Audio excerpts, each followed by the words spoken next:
Hi, I did not see you there. I totally did not look in the camera beforehand to see how long I was recording for. I see you've caught me in what is most likely referred to by any 13-year-old as common boredom. Now see, it's been a while. Last time I checked, if I check on my Switch, it's been about 3 months, and let me check something quickly. I think my eyes are broken. One of our videos has 1.4K views and it's a lost media video. I have an idea. Well, I guess if I cannot figure out anything better to do, I think I have an idea. Here are the top 5 pieces of lost media from May of 2020. Number 5.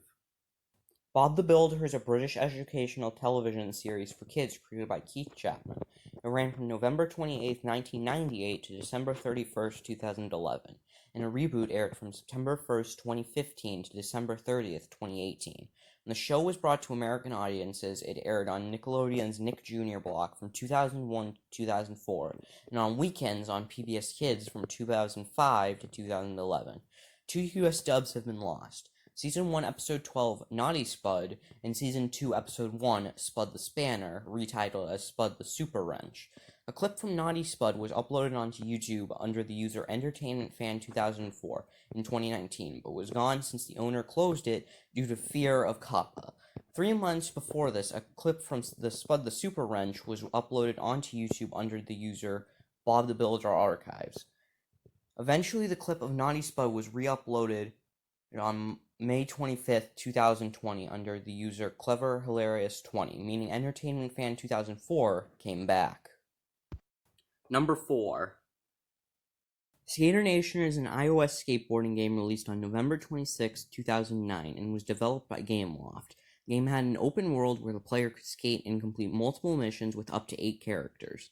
The game also had an upload feature where the player could upload a replay in-game to YouTube. It is unknown why the game was taken down. The last known archive of the Skater Nation's iTunes store page was on June 25th, 2013.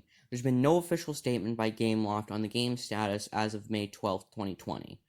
On May 17th, 2020, an IPA copy of the 1.2.1 version was found on Mediafire.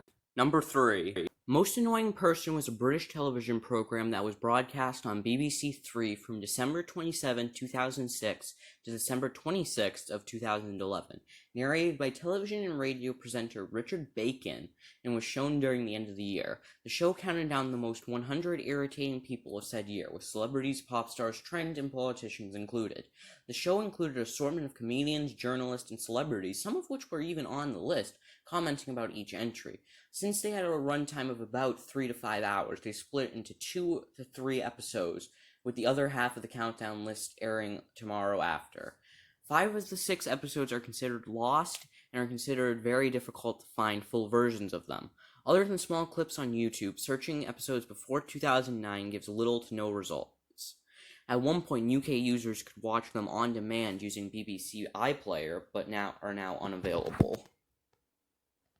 On May 18, 2020, the full episode in 4 parts of Most Annoying Person 2009 was found on VO, maybe? The episodes were uploaded to the Internet Archive for preservation. Number 2. Beast Complex is a self-published manga by the creator of Beastars, Peru Itagaki. She created and released it while she was in college in 2013, and these doujinshi were sold independently at her college's art festival. There were 3 volumes released with 3 chapters in each volume. These comics focus mainly on characters seen in Beastars, but the world and characters are noticeably different from the canon in her now famous manga. In 2020, the first 2 volumes were found and are in the process of being scanned and translated into English. Currently, the 3rd volume hasn't been found by anybody willing to scan it. Number 1. Since I don't want to chop up another video, I'm going to be personally rating number 1, like this, instead of there being a still frame or anything. So here is number 1. High Performance is an action series that aired on ABC in the spring of 1983. The show premiered on March 2nd and was aired for 3 more episodes until March 23rd. Now I'm going to try and explain the show's plot, while also butchering the names of the people on the show and the actors that played them. Brendan Flannery, played by Mitchell Ryan, a former race car driver, is approached by a former military intelligence officer named Blue Straighten, played by Jack Scalia, to have him expand his driving school to include a bodyguard business. They are then joined by Brendan's daughter, Kate, who is played by Lisa Hartman, a survival expert, and Shane Adams, played by Rick Edwards, an aspiring race car driver, and go out on missions to protect the world from no good and disaster. The show has never re-aired since. Only several promos, a video featuring the series theme song, a second draft of the final episode, and a few publicity stills have resurfaced. In May 2020, the first episode, albeit without the intro and outro, were uploaded onto the Internet Archive by Flemish Dog, sourced from an Australian broadcast on Nine Network in November of 1984. You get all that? Because that plot made no sense. So, that was the list. That was a pretty funny transition because I didn't do a transition. So, this has been a very fun ride for me to record and do all the stuff that goes with this.